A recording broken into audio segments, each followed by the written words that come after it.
old YouTube. YouTube as a platform has definitely changed over the years, with stuff getting more streamlined, titles becoming more catchy, and every creator sort of trimming the fat to maximize for that peak virality. I remember watching YouTube as a kid, and it used to be a lot more organic, with people just kind of uploading their thoughts and not really optimizing as much. And one of the things from that early YouTube that I really miss is sort of these community challenges. And so when Trent brought one of them back, I was really excited to see that. And so for this video, I was nominated by Trent to show you 50 interesting things in my hobby room. I don't have anything planned. I've got like 2 hours to film and edit this. So here we go. Number 1 is these magic arms. I love these. I've got my camera on one right now. I have one for a bigger light over in the living room. These are super useful. You just have a clamp on one side. You've got a bunch of articulated joints, and I've got these smart locks here. So for example, these lights I use, I've got this little attachment on the bottom, and then they just kind of go in like that. So you don't have to deal with screws every time you want to change where your equipment is. You can just kind of plug it in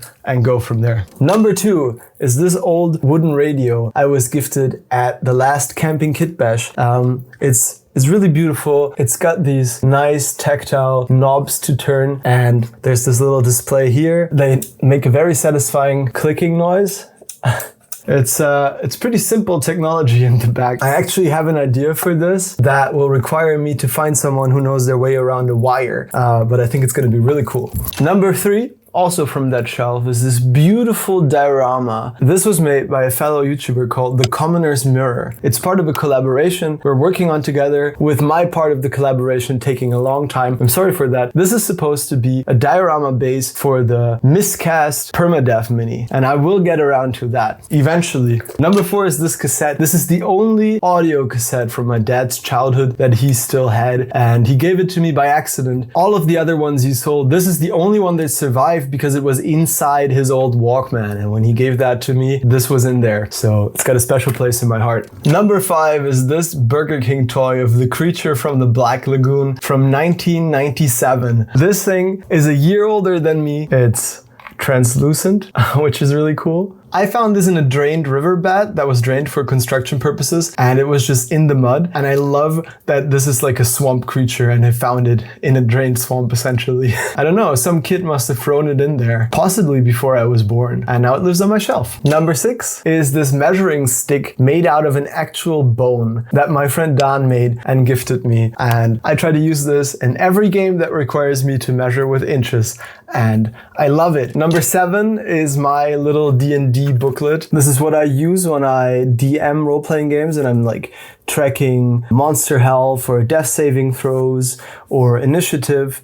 They're just these little notebooks of like dotted paper. I think they're perfect for this because they're very easy to keep around and just take with you on the go as well. Number 8 are these patches and stickers by an account called Barbaric Cult. They make really sick merch. They sent me a long sleeve. I'll show you that. I'll wear that in a future video, but I love these. They're so cool. Really nice designs and good messaging. Number 9 are these dice boxes that I make occasionally when I have time. Inside each of these, I've got a little baggie here, a hand-stamped linen bag with my logo, and these burned wooden dice that I weather. I love using these in my games. I bring them to events and I sell them to make a little bit of extra cash to support the channel. I love seeing them out in the wild. I made several videos on them.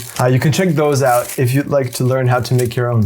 Number 10 are these beautiful fantasy novels and short stories from the 80s that I recently found on Vinted. I've got like a whole collection of those. I'll make a video on them soon, but for now, just look at this cover art. Oh, I love these. Some of the world's most well-known and talented fantasy illustrators have worked on covers for these sort of books, and they're a real treasure of mine. On the topic of books, for number 11, I've got these 2 books that are permanently in my hobby room and are just like continuous sources of inspiration. This is the official sort of monster manual for the Spiderwick books. I don't know if you know about them. This book was made to look like an explorer's journal, and it features beautiful, beautiful illustrations of fantastical creatures and This was like so inspiring to me as a kid, and still the layout and the graphic design. I'm working on a project right now where this came in handy again. The other book is this Douglas Dixon book. It's called After Man in the English version.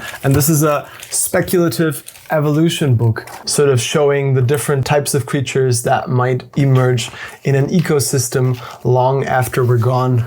Again, incredible illustrations, beautiful stuff in here. Hard to film in this format. If you can find this, it's a keeper. Number 12, this little coffer that I got at Spiel in Essen. As you can see, there's a skeleton catapult crew inside. What I really love about it is that it's all pure metal. The minis are incredibly beautiful, really fun and quirky.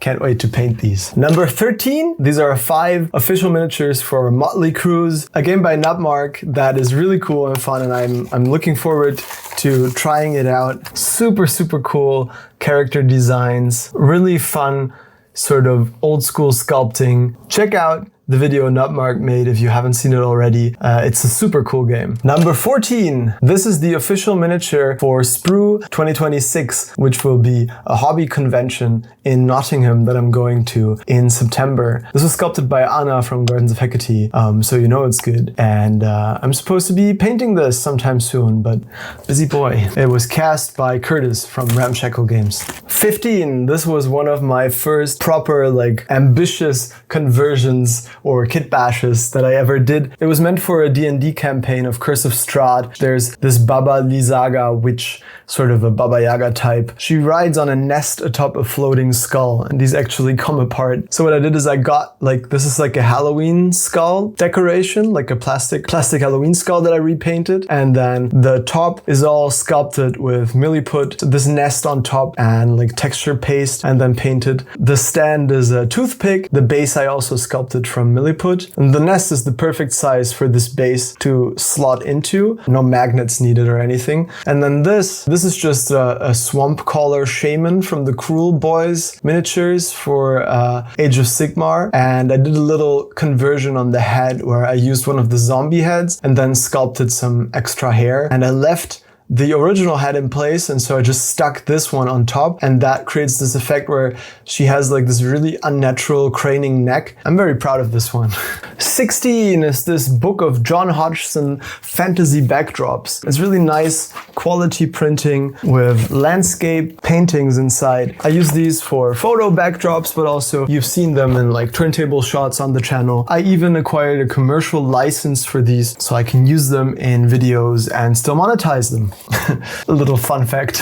No, I really rate these. I want to get some more of them. I'll pick some up when I'm in the UK. 17 is this beautiful artwork by Elliecitadel that they gave away for free at Camping Kitbash, and I still need to frame it. I've been hanging on to this. It's printed on a really nice, thick watercolor paper, and I want to do it justice. And number 18 is a poster that I recently acquired. This is an official poster for the art book VERMIS by Plastibu, one of my favorite artists. If you haven't heard of VERMIS, it's amazing. It's like a guidebook for an RPG, sort of Dark Souls-esque, that doesn't actually exist, but it has all of this beautiful artwork in it, and I want to find a place for this poster as well. Number 19 is my bits box that was 3D printed for me by my mom and has really served me well. It's super nice and handy because it's got all of these inserts inside, and so it's very easy to sort of sort everything, and they stack, so I can take these out and there's more stuff underneath. One of them's for heads, one of them's for arms, one of them's for legs. Really handy, and also I get to decorate it with stickers of my friends. 20 is this little terrain board I made a while back. I really like how this turned out, and I want to make more of these. It's a little bit small. I'd like the next one I make to be bigger, and I'd like to make multiple ones so I can have a bit more flexibility in like how big I want the battlefield to be. You can use these for like D&D encounters. You have like a fixed sort of area that you can play on. I use these for miniature photography. You can use them in conjunction with other terrain for like skirmish games. Super versatile, really nice and handy, and not that hard to make. For sure we'll be making more on the channel. Number 21. I have like 6 of these sort of bits storage containers that I put all of my scatter terrain in. So in here I've got like little fish crates, storage crates, barricades, barrels, treasure markers, food, supplies, tables, bars, like wine shelves, even a little treasure map. Most of this terrain is by Mantic Games from the terrain crates. Awful stuff to paint, but it looks really good when it's finished. Number 22 actually fills me with a little bit of shame. This is a miniature I started painting for someone who was at Camping Kitbash, and they won a raffle that I did with my dice for one free commission. I started painting this and I wanted to bring it to them at the last event I went to, but I didn't finish it in time, and now it's just been sitting on my shelf, sort of 70% finished. I should have finished this and sent this through the post, and I feel bad for not doing it and using my busy schedule as an excuse. I want to get this done and get it sent to you, and I'm sorry it's taken so long. 23 is this freak and these weird skull pieces and eggs. I made this at Camping Kitbash, and this was supposed to be scatter terrain for Nekroplanet Grob, but I've only played it once and I don't have any of the miniatures, so it's not really been a priority. But I want to get this stuff done. I think it'll look really cool as like ancient alien relics buried in the Martian sands. 24 is this miniature. It's a Forest King by Gardens of Hecate, and I'm super excited to be painting this. It's like this weird humanoid deer man, and you have like different antler choices. Really beautiful miniature that I want to do justice by. 25 are these miniatures made by indie sculptors from the community that I had brunch with this week. These ones are made by Nottingham Nightmare. There's this awesome snail and this frog, really cool sort of magical monsters or animal companions. And this one's made by Purheim. It's a bit hard to see because it's very light, but it's a cool little goblin with a flag, and they were nice enough to give me these casts.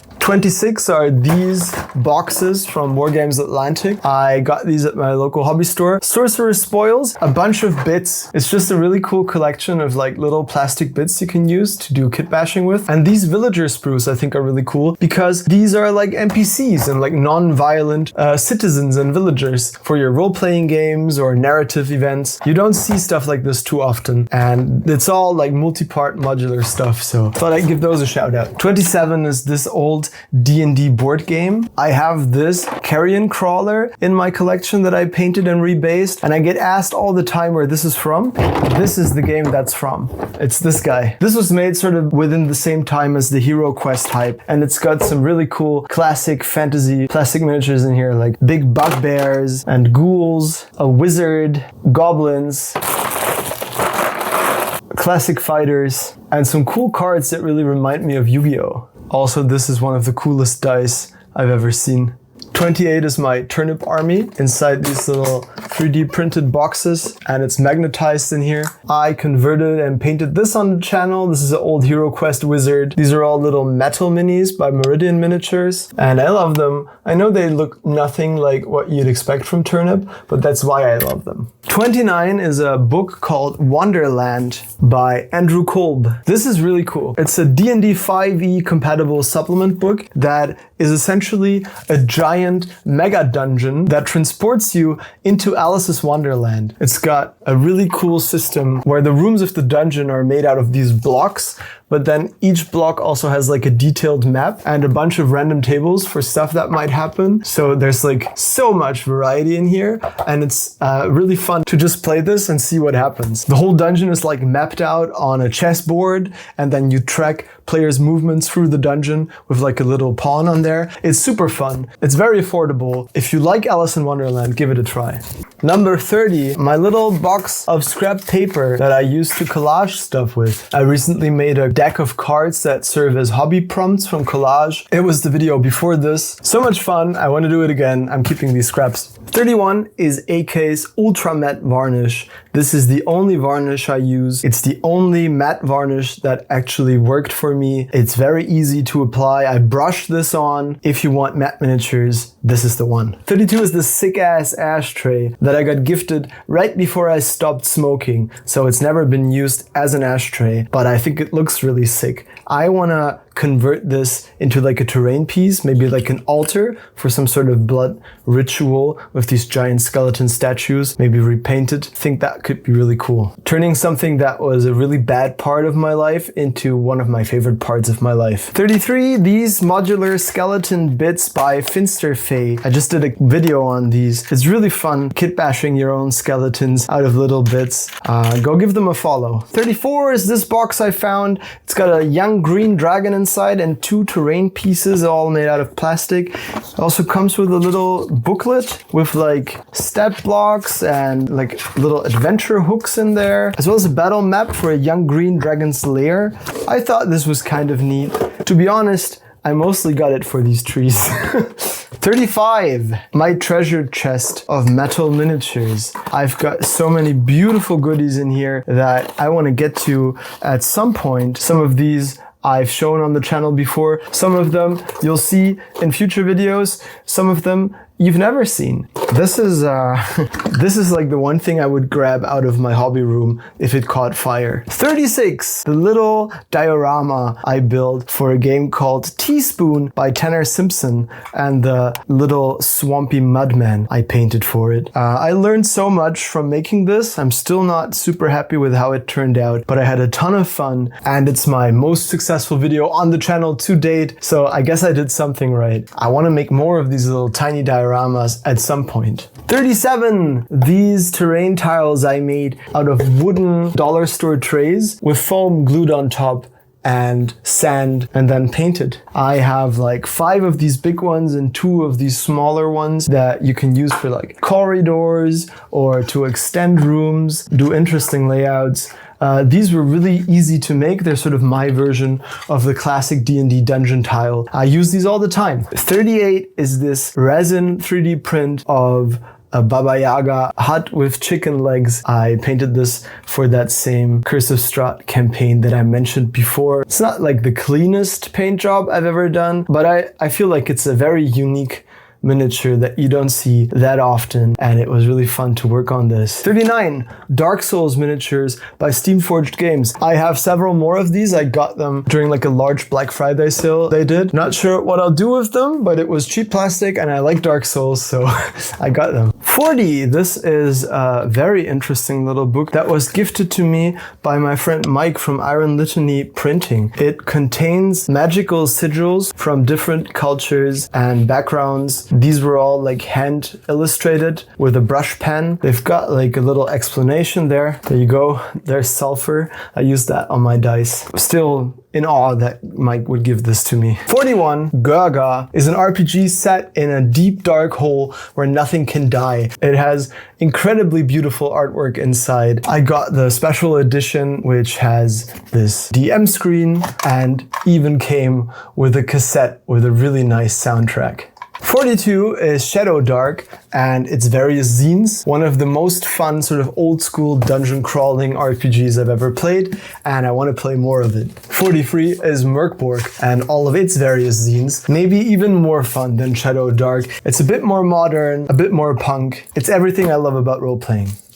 44, this is all of the miniatures from Gloomhaven. I wanted to paint these at some point to play like a fully painted game of Gloomhaven. I've never actually played any Gloomhaven. That box has been sitting on my shelf for years. I don't know if I'll get to these eventually. I'd like to. 45 is the Dungeon and Lasers sets. I love these. I backed their Kickstarter a while back. I have so many of these boxes. They're all chock full of miniature sprues, from like generic fantasy stuff to more advanced stuff. This rules. 46, I recently picked up these vintage sci-fi books at my favorite bookstore here in Berlin, mostly because the covers are beautiful and I like how aged and weathered they are. But I will read these. I always love to read old fiction stuff and then incorporate the stories into my RPG games. 47 is Sunrot, one of my favorite recent game discoveries. It's a strange mix of like a skirmish miniature game with like D&D storytelling and combat.